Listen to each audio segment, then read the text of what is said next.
So good afternoon everyone. I'm going to discuss about the transportation restrictions during the community quarantine in Metro Manila.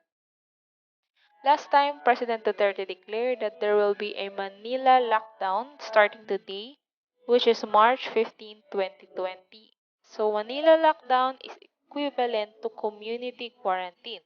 So when there's community quarantine, there are transportation restrictions to and from Metro Manila. So may mga guidelines kung ano ba ang bawal at pwedeng gawin during this 1 month period. Public utility vehicles. UV Express vans should not have more than 6 passengers including driver. Passengers should be one seat apart.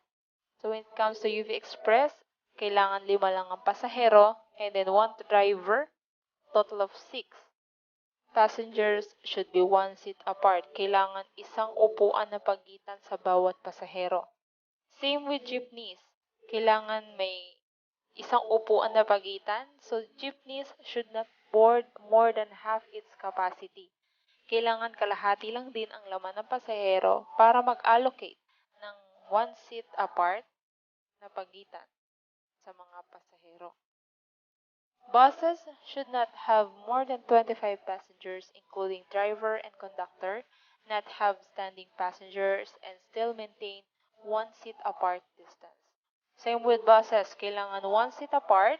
And then since ang capacity ng bus is usually 45 to 50, kailangan hindi lalagpas ng 25 passengers. And kailangan walang nakatayong pasahero. So provincial buses and interregional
train.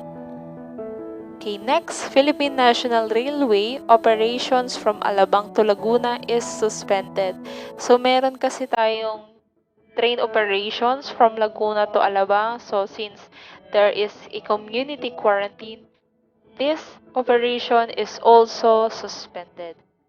Trains and platform capacity shall be reduced to 25%. So, kailangan, ang laman lang ng train ay 25% lang. So, example, kung 100 lang ang laman ng train, ngayon, dapat 25 na lang sila. Trains will be disinfected at least every time they reach their end station. So, for every end station, yun nga, i-disinfect ang mga trains. Air travel. All domestic flights to and from Metro Manila are suspended. Exemptions include cargo flights, air ambulance, and government supplies, government military flights, weather mitigation flights, and maintenance and utility flights.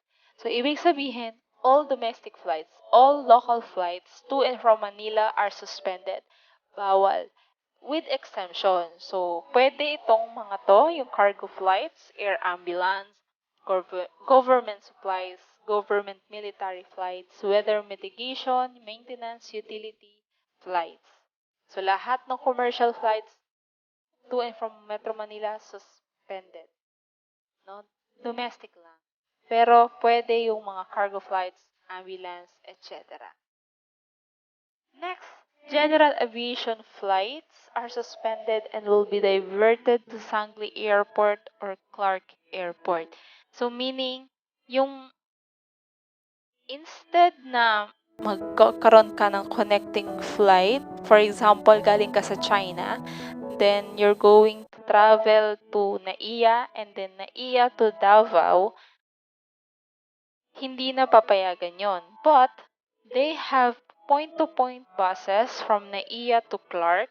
So, pwede ka na travel from Clark to Davao. So, for Sangli Airport, meron siya kasing limitation. So, turboprop airlines only.